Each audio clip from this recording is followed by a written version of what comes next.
ओम श्री परमात्मने नमः। कपिल गीता पहला अध्याय भक्ति लक्षण वर्णन। श्री शानुक जी बोले कि तत्व सांख्य शास्त्र के कर्ता भगवान कपिल देव जी मनुष्यों को आत्म तत्व का उपदेश करने के लिए अपनी माया से आप ही अजन्मा भगवान ने जन्म लिया। सब पुरुषों में शिरोमणि, योगी जनों में श्रेष्ठ, ऐसे वास्ते भगवान की कीर्ति और परमेश्वर के अत्यंत चरित्र सुनने से भी मेरी इंद्रियां तृप्त नहीं होती। अपने प्यारे भक्तों की इच्छा से जो जो स्वरूप त्रिभुवनेश्वर भगवान धारण करते हैं और अपनी मनमोहिनी माया से जो जो अलौकिक लीला करते हैं और अपनी मनमोहिनी माया से जो जो अलौकिक लीला की हैं, वे चरित्र मुझ श्रद्धालु को कीर्तन करने योग्य हैं। सो कृपा कर कीर्तन कीजिए। सूत जी बोले कि वेद व्यास जी के प्यारे सखा ब्रह्म विद्या में प्रेरित मैत्रेय भगवान ने विदुर जी से प्रीत के मारे इसी प्रकार के वचन कहे थे, जैसा तुमने मुझसे प्रश्न किया है सो हम तुमसे कहेंगे। आप एकाग्र चित्त होकर सुनिए। मैत्रेय जी बोली कि जब करदम जी वन को चले गए तब कपिल देव जी अपनी माता की मना कामना को पूर्ण करने के अर्थ उसी बिंदु सरोवर पर वास करने लगी। अपनी सुत अकर्मी तत्व मार्ग के अग्र दिखाने वाले कपिल देव जी को बैठा देखकर ब्रह्मा का वचन स्मरण कर देवहूति बोली, हे भूमन, हे प्रभु, खोटी इंद्रियों की तृष्णा से अब वैराग्य प्राप्त हुआ। जिन विषयों की भावना से अंधतम में गिरना पड़ा, जो महागंभीर दुख के समुद्र से कठिनाई पूर्वक पार जा सके, उस अंधकार से पार करने वाले अनेक जन्मों के अंत में आपकी कृपा से मुझको इस सुंदर स्वरूप का दर्शन हुआ है। पुरुषों में आदि पुरुष भगवान ईश्वर हैं, सो आप हो। अंधियारे से अंधे हुए लोगों के सूर्य के समान नित्य रूप तुम उदित हुए हो। इस कारण हे थे जो ये असत आग्रह, अहम, ममता, मोह आपने ही इनसे संयोग कर रखा है, सो आप हमारे मोह को दूर कीजिए। शरणागत प्रतिपालक भक्त वत्सल अपने भक्तों की मृत्यु के वृक्ष को काटने के लिए कुठार रूप सधर्म में श्रेष्ठ प्रकृति पुरुष जानने की इच्छा करके मैं तुम्हारे शरण आई हूं, इसलिए आपको प्रणाम करती हूं। मैत्रेय जी बोली कि इस प्रकार अनिध्य चाह अपनी माता की सुनी, जो मनुष्यों को मोक्ष देने वाली बुद्धि से सराहना कर आत्मज्ञानी संतों के गतिरूप भगवान ने मंद मंद मुस्कान वाले शोभायमान मुख से अपनी माता से कहा। श्री भगवान बोले कि पुरुषों के कल्याणार्थ ब्रह्म विद्या में आशा रखनी, यही मेरा मत है। जिस ब्रह्म विद्या के लाभ होने से सुख दुख का नाश हो जाता है। हे अनघे, सर्व प्रकार से बहुत निपुण योग को सुनने की इच्छा वाले योगियों को जो योग मैंने प्रथम कहा था वही कहता हूं, तुम श्रवण करो। चित्त निश्चय करके इसके बंधनार्थ है और आत्मा का चित्त मुक्ति के अर्थ भी कहा है। गुणों में आसक्ता होने से बंधन होता है और जिस पुरुष का चित्त ईश्वर में लगे वह मुक्त हो जाता है। मैं, मेरा यह अभिमान से उठा हुआ काम लोभ आदि मनों से रहित शुद्ध मन होता है, तब सब दुखों का नाश होकर सुख की प्राप्ति होती है।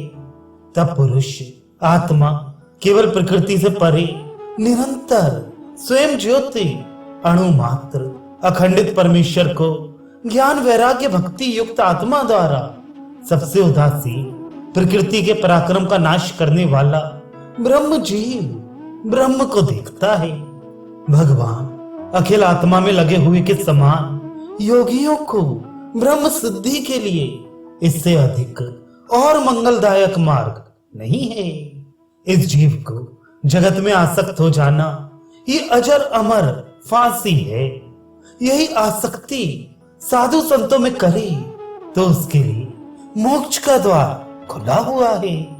मुनिजनों का कथन है कि सब बातें सही, सब देहदारियों पर दयालुता रखे, सब जीव मात्र के सुहृद भाव से वर्ते, किसी को अपना शत्रु ना समझे। शांत गुण पर कार्य सहायक साधुओं के अलंकार हैं, जो मुझ में अनन्य भाव से दृढ़ भक्ति करके मेरे लिए सब काम त्यागते हैं और सब स्वजन बंधुओं से स्नेह छोड़ते हैं, जो मेरे ही कथा मनोहर मृदुल को सुनते हैं अथवा कहते हैं, और जो अपना मन मुझ में लगाते हैं, उनको किसी प्रकार का ताप नहीं व्याप सकता। हे साध्वी, जो साधु हैं वे सब संग से रहित हैं और किसी ताप से तापित नहीं होते। उन महात्माओं का सत्संग करना चाहिए, किस लिए कि वे सब संगति के दोष दूर करने वाले हैं। हे जननी, संतों के प्रसंग से मेरे पुरुषार्थ वाली कथा हृदय और कर्ण की सुखदायक आत्मज्ञान कराने वाली कथा होती है। उसके सुनने और प्रेम करने से मोक्ष मार्ग में शीघ्र श्रद्धा, प्रीति, भक्ति श्री कृष्ण चंद्र के चरणारविंद में सहज सहज में उत्पन्न हो सकती है।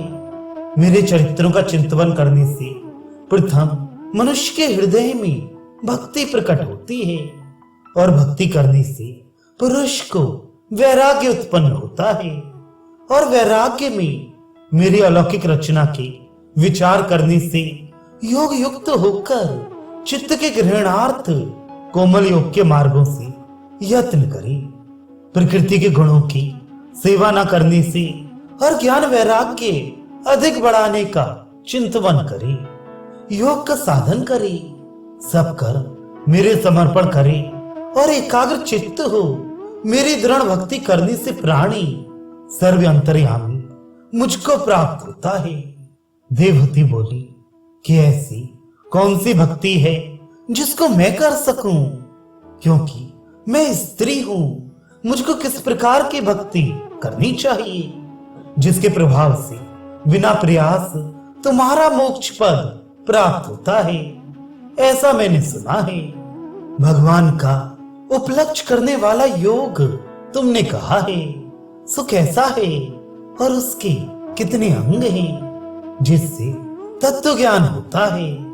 हे हरि, ऐसी सुगम रीत से कोई शिक्षा मुझको करो कि जिसके प्रभाव से मैं मंदगमती स्त्री भी तुम्हारे अनुग्रह से कठिन बात को सहज में समझ लूं।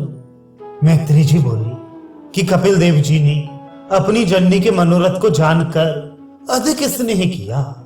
जहां शरीर धारण होकर जन्मी उस माता को तत्वों की संख्या वाले सांख्य शास्त्र की शिक्षा भक्ति विस्तृत योग की रीति से कपिल देव जी कहने को उद्यत हुए। श्री भगवान बोले कि गुणों के जिनके शरीर वेद विहित कर्म करें, ऐसे देवताओं का सतोगुण एक मन है। उनकी जो स्वभाव की वृत्ति है वही भक्ति है। निष्प्रयोजन की हुई भागवती भक्ति बड़ी सिद्धि है। जैसे जठरा नल भोजन किए हुए अन्न को भस्म कर देता है, वैसे ही भक्ति भी वासना को जला देती है। मेरे चरणों की सेवा में जिन पुरुषों की चेष्टा रहती है और केवल मेरे लिए ही सब कर्म करते हैं, वे लोग सायुज्य मोक्ष की इच्छा नहीं रखते। वे सज्जन पुरुष इकट्ठे होकर मेरे चरित्रों की प्रशंसा करते हैं।